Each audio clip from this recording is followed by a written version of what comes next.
Hey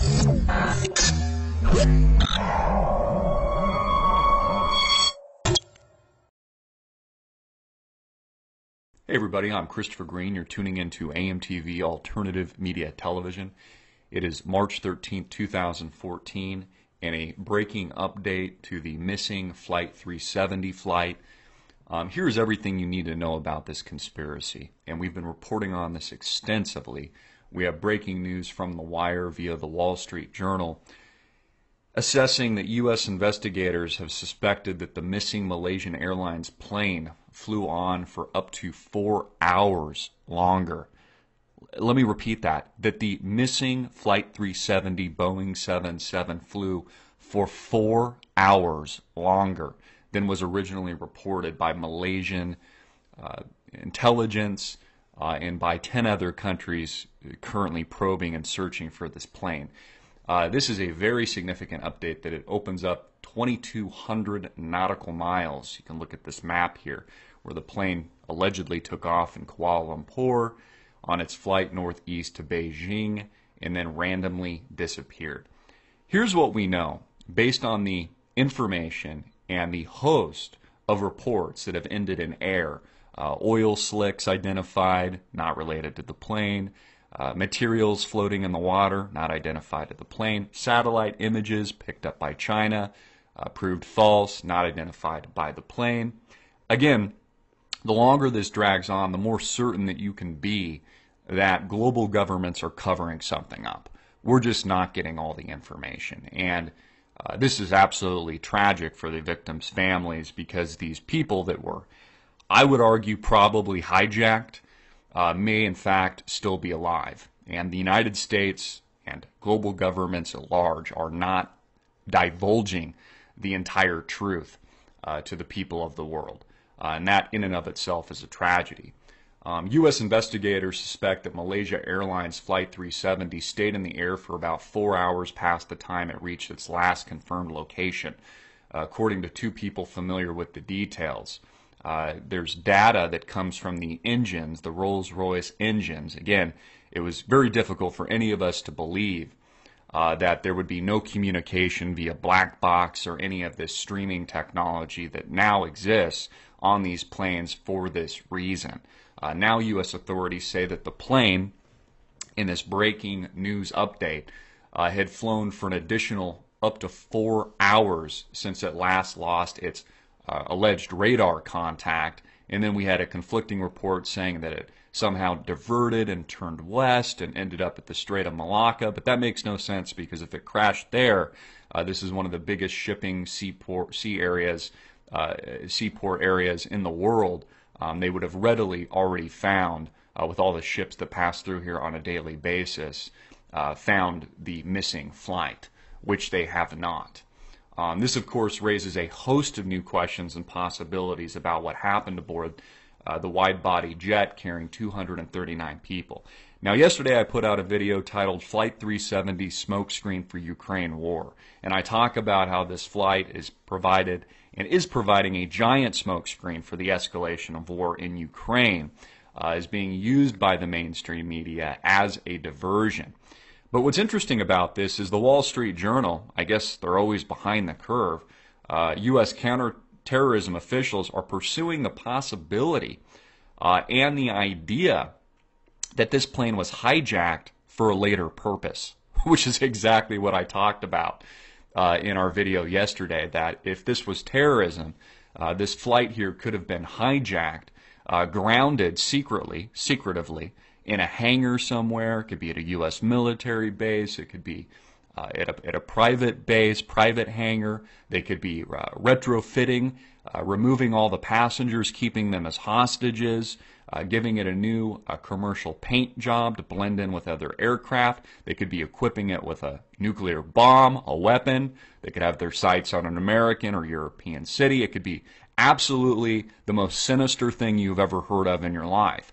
And I hope to God it's not. I hope to God that's not the direction where things are going. But this is exactly what this Wall Street Journal, again, Wall Street Journal report is saying as they investigate and now corroborate that the plane itself was flying for an additional 4 hours. Now here's the deal, folks. If the United States government and governments around the world honestly don't know what happened to the plane, it means they're giving you all the information, that in and of itself should be terrifying to you.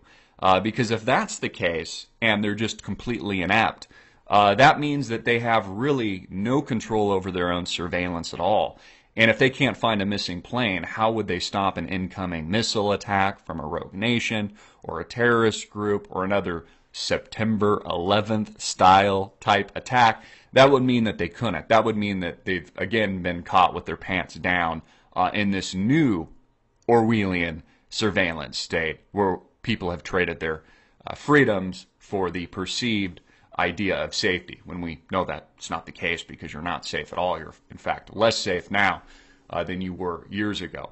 This story is a pretty amazing one, rocking current theories that were being pushed in the mainstream media, that this plane downed and turned west in the Strait of Malacca, that it was somewhere here in the South China Sea, now leads more and more towards what, well, people were calling conspiracy theory, actually seems to be the most and more likely outcome of what's happened to this plane.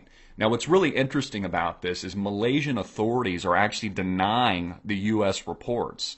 Very interesting. They're denying the allegation coming from the Wall Street Journal and U.S. investigators that the plane had flown for an additional 4 hours in various directions. No one really knows where it is. Again, they've been unable to identify it. And the real worry here is this plane, are these people still alive? Has it been hijacked? Is it secretly being used for an even more sinister part 2 of the plot? Could this be related to terrorism? Could it be some kind of government program, secretive government program that the mainstream media and that maybe even some government officials are unaware of? Of course, there was 20-odd free-scale business people on the plane that deal with Department of Defense and DoD invisibility cloak technology, all of these strange things surrounding this. But what is really interesting is that Malaysian authorities are denying, in not corroborating any of what the Wall Street Journal is now telling us in this breaking report. And of course, everything that had been found, the oil slicks originally, the images from space, the satellite photography taken by Chinese authorities and the Chinese government, and keep in mind there's thousands, if not hundreds of thousands or more satellites circling the planet right now as we speak. All of this has turned out to be bogus, false, and erroneous leads. The last report that I read earlier this morning that was released last evening alleges that an oil rig worker saw the Malaysian Airlines flight MH370 go down. This is the latest report I've seen that someone had said that they had actually seen the plane crash on fire into the water northeast. Here's the letter received by this journalist here from the gentleman, Michael Jerome McKay, and this has all been authenticated where he thinks that he saw the downed plane. And they again give here a map with coordinates, and this is much far northeast and further northeast than 10 plus countries and hundreds of ships, airplanes and satellites have been looking for this downed aircraft thus far. Now, it's important to note that all of these reports and previous sightings have proved false, have proved erroneous, have proved wrong. So time will tell whether or not there's any merit or basis to this report coming from an oil rig worker. And we will update you, of course, on that as it happens. But again, people, looking more and more like a conspiracy, the bottom line here is global governments are hiding something from you. They know, bottom line. They know they're not giving you all the information. It's now growing into a wider conspiracy that even the Wall Street Journal is admitting could be linked to an even more sinister terrorist plot.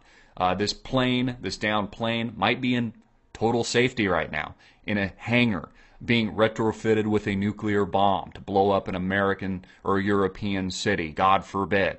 All the passengers may, in fact, still be alive, but will be used as hostages in this upcoming September 11th style attack. And again, this should raise eyebrows, and this should spark fears among the American people, because if the U.S. doesn't know what's going on, if global governments don't know what's going on, that should absolutely terrify you.